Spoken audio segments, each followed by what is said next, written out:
In today's video, I am going to be teaching you how to draft and sew your own iPad pouch with a zipper, and we're going to be using the HTV Ront Mini Heatpress 3 to fuse some fusible fleece onto our pouch and to add some HTV to it. This heat press is on sale. HTV Ront is having their autumn sale, which is going to be linked in the description. And this heat press, which is their newest heat press, is on sale and it's super affordable. So if you guys are in the market for a heat press, check the description down below. I promise you will not regret it. And if you're just a beginner, they have lots of bundles, not just for the mini heat press, but also for some of their other heat presses. Some of them include this heat press accessories bundle, which I used in this video. I used a lot from this video, but it comes with sublimation paper, it comes with some HTV, it comes with some light fabric printable sheets on it, a weeding tool, a pressing mat. So make sure to check the bundles. They make it so worth it. I'll have it linked in the description down below, and let's jump into drafting our pouch. So let's start off by creating our pattern piece. We're going to get our iPad and we're going to measure it. So about 7 inches wide by 9.75 inches. And we want to make sure that we are adding some room. So I would say maybe an inch. So let's make it 8, which will make it 8 by 10.75. And then you want to add seam allowance. So we're going to do a 1/4 inch. So you want to add, so if this is your, let's bring you in. If this is your rectangle, right? And you have 8 right here, 10.75. You're going to want to add seam allowance on the top and bottom of your pouch and the right and left side. So since we're doing a 1/4 inch, we're going to double that and it's 1/2 inch. So it's going to be 8.5 by 11.25. So that would be the size of our back piece. You're also going to cut 2 lining pieces that same size. So back plus 2 lining. Now let's talk about our pocket piece. So this is completely up to you how big you want your pocket, right? So I kind of want my pocket to be somewhere along right here. I want my zipper to be there and this to be my pocket. So this is, I want this area right here to be 3 inches right here in height. Width wise, it's going to be the same. It's going to be the 8.5 in total. That's including seam allowance. This piece right here is going to be 8.5 plus 3.5 because we're adding seam allowance on the top and bottom. So that's going to be, we're going to be cutting out one piece that's 8.5 by 3.5. And this is going to be our top pocket piece. Now our bottom pocket, we're going to subtract from the original 10.75. And we're going to subtract 3. And that's 7.75, but we're adding seam allowance. So we're gonna add 1/2 inch and that will make it 8.25. So we're gonna have another piece here that's going to be 8.5 by 8.25. This is our width, this is our height, and this is our bottom pocket. Then the last thing you want to figure out, so now in total you have your top pocket piece, your bottom pocket piece, this is your exterior. You have your back piece and 2 lining pieces. The last piece you're going to need is going to be your pocket, your actual pocket. So this pocket piece is going to be 8.5 in width.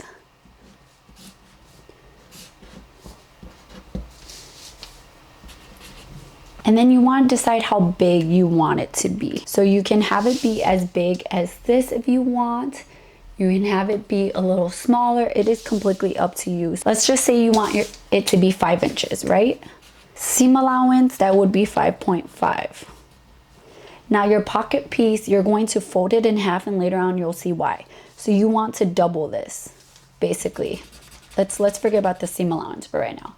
You want to double this. So 5 plus 5 is obviously 10. So your pocket piece is going to be 8.5 in width by 10.5 in height. But you also want to consider the height of your zipper. And you'll see this later, but one of your pocket pieces is going to come up to the top of the zipper. So you want to measure your zipper, which is 1 inch. So I'm just going to add 1 inch to this. So I'm going to make my pocket 11.5 in height by 8.5 in width. So now you have your top pocket piece, your bottom pocket piece, your actual pocket, your back exterior piece, and 2 lining pieces that are being cut the same as your back piece. So these are all your fabric pattern pieces that you will be cutting out. You can make this whatever size you want. So we're gonna start off by fusing our fusible fleece, or you can use cotton batting, or you can use foam. I think I'm gonna use fusible fleece because I really don't want this to be too thick, because my iPad already has a case on it and I'm just gonna slide it in with some other things basically. So you want to take your fusible fleece and your pattern pieces. So you're gonna be taking your back pattern piece, you're going to take your bottom front and your bottom top, and you're gonna cut out a fusible fleece piece that is exactly those sizes. Okay, so now we're going to apply that fusible fleece. We're gonna take our fabric with the wrong side facing up, take our fusible fleece, and there's like a rough side. That rough side is your adhesive side, so you're gonna line it up with your piece, flip it over, and then you can take a pressing cloth or like a Teflon sheet, stick it over and just start applying with your iron, or if you have the mini heat press. That's adhered pretty nicely, so you're going to continue to do that for all your pattern pieces. Now that we have fused on our fusible fleece, I just ended up doing 2 layers of fusible fleece. I wanted a little more cushion than what 1 layer could provide me, but I didn't want to do anything too thick like fusible foam. We're going to now work on sewing our outer front. So we're going to start off by taking our top pocket piece and facing that right side up, taking our zipper and facing that right side up. We're gonna then take our top pocket piece and we're going to flip that down, so the right side of our pocket facing the right side here, and we're just going to line up those raw edges and clip or pin those. This is gonna be really cute. Like, these colors actually are gonna go really well together. So now we want to take this to our sewing machine and we want to use our zipper foot to sew this on as close to your zipper teeth as possible. I'm just lining up the edge of my zipper foot with my zipper teeth, and I'm going to sew a few stitches and then back stitch and then keep going. And I opened up my zipper pull just so that I can be able to sew a little bit, and then I'm just going to pull it back all the way to the other side. Once I get to the other side, I'm gonna back stitch and then cut my threads.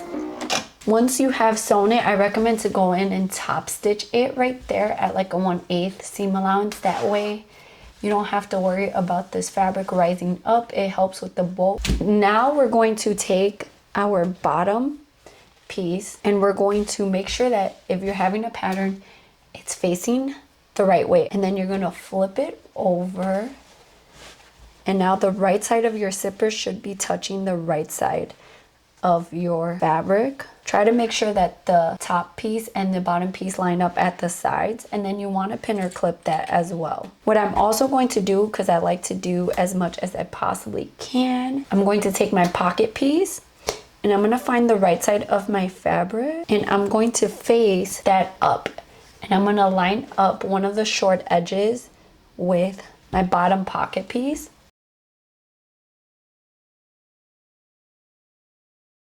And I'm going to just take the clips that I already have on here, remove them, and clip all 3 layers together, making sure that those raw edges are lining up. So now you want to take this to your sewing machine, and just like we did before, you're going to sew all the way across using your zipper foot. You might find it helpful to, depending where you start, to move your zipper tab out of the way while you're sewing, and then when you get to that part where you finally reach your zipper tab, move it, lift up your oppressor foot with your needle down and move it all the way across, and then keep sewing. Now that you have sewn that, you can go in and top stitch right here, just like we did on the top. That's going to help it stay out of that fabric, stay out of the way of the zipper, but also help with the bulk, kind of minimize that. So now you want to take this top part and you want to fold it over, flip it over. So we want to take the bottom edge of our pocket and we want to line that up with the top raw edge here. And then you want to pin or clip that in place, just lining up the raw edge. And this is, you know, our layer of zipper and our front fusible fleece in our front panel, top panel. And now you want to take it to your sewing machine, and with your zipper foot, you're going to sew just like you did before. And if you wanted to, you could even just flip it over and follow the seam line that you did here with your top panel. So now that we have done this, we're going to get our top zipper and we're going to line up the right side of it with the right side of our top panel. And we're going to clip or pin that across. Then we're going to get one of our lining pieces. Find the right side of it, and we're going to face the right side towards the ugly side of our zipper. And we're going to line up all 3 layers and pin and clip all the way across. And then we're going to take this to our sewing machine and we're going to sew all the way across just like we did before. So now we're going to fold that to the back and we're going to focus on this top part of our zipper here. And then we want to take our back main piece and we're going to line up the raw edge with our zipper, making sure we're doing right sides together and making sure that our design is facing the right way. So it should be going downward. And then we're just going to pin or clip that all the way across. And now we want to flip this over to the other side where we're seeing our lining, and we want to get our other lining piece and we want to get the right side of it. And we want that right side to face down. We want to line up the raw edge of that with our zipper and back piece. And we're going to unclip and clip all 3 layers all the way across. And then we're going to take this to our sewing machine, and again, we're going to sew all the way across. We're almost done.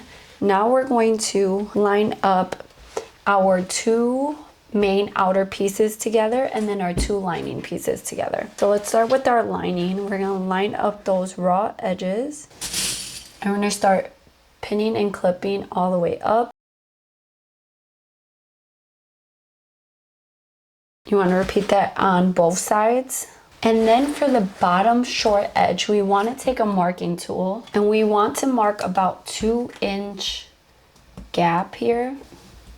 I'm just going to mark about a 2-inch line. And this is where we're going to leave a gap to flip our whole pouch right side out. So leave a gap and then clip on the either side of that gap. Now we want to move to our main pieces, our main exterior pieces, and we're going to do exactly the same. Line up our raw edges and clip or pin all the way around. We're not leaving a gap on this side, so just pin and clip all the way around. And you want to make sure that you're clipping your pocket pieces as well, because this is where your pocket's gonna be closed. So you want to make sure that you're pinning that as well. So you're doing 3 layers. Okay, and before we go any further, we want to make sure that both of our zippers pulls are moved to the center of our pouches. So now we're going to take this to our sewing machine and we're going to sew starting right here, sewing all the way around at a 1/4 seam allowance, making sure to back stitch here and here. Okay, we're going to start at this bottom line that we drew, and we're going to sew a few stitches forward, sew a few stitches back, and then we're going to sew at a 1/4 seam allowance all the way to about 1/4 of an inch from the corner. Then we're gonna lift up our presser foot with our needle down. We're going to pivot, so we're turning our fabric, and then we're gonna keep sewing.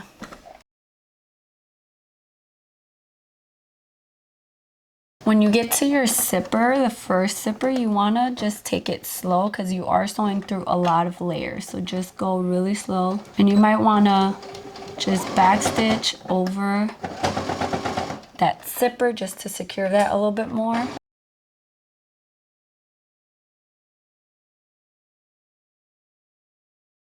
Make sure to backstitch when you get to the last line.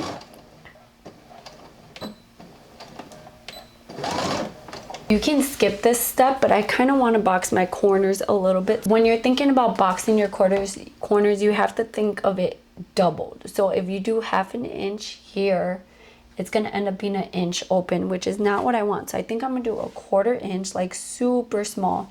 And I'm going to do it, let me bring you in. I'm going to do it from my stitch line, not from the corner. From my stitch line, I'm gonna find 1/4, and I'm going to take a marking tool. I'm going to just draw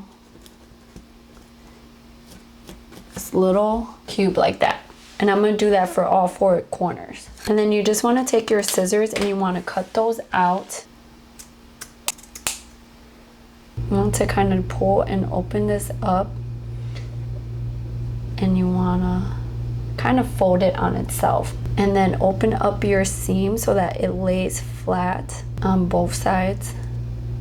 And then you want to pin or clip that, and then we're going to take that to our sewing machine and we're going to sew at 1/4 inch.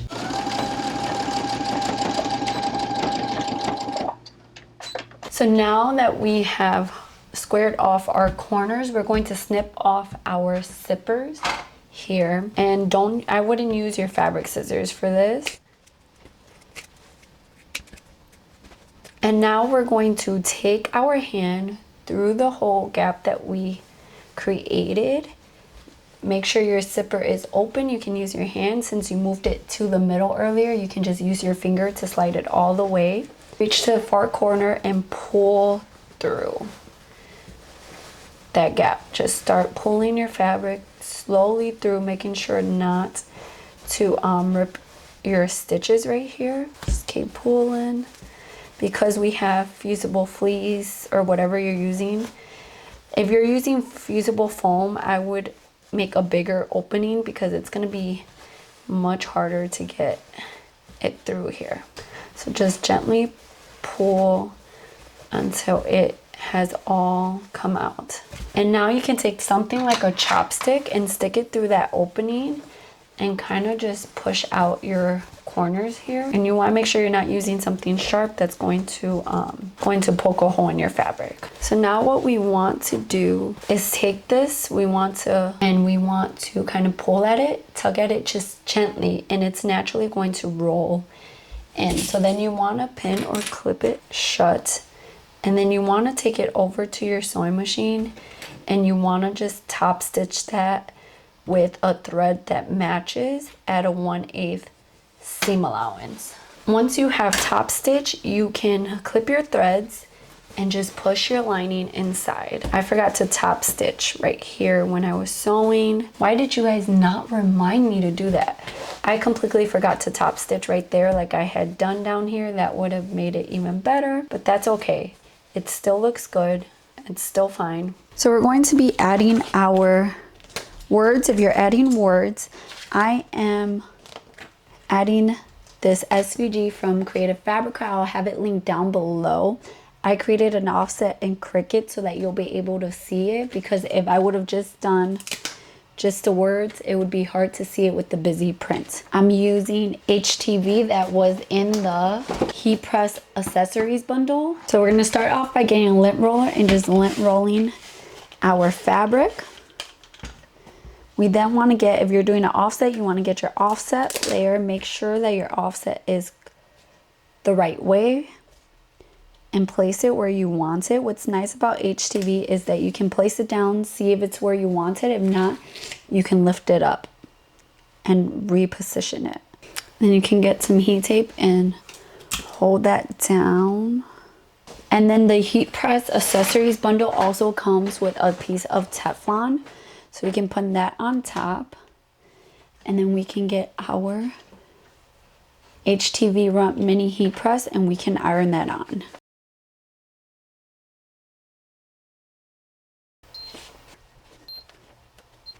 We're gonna let this cool down before we take it off.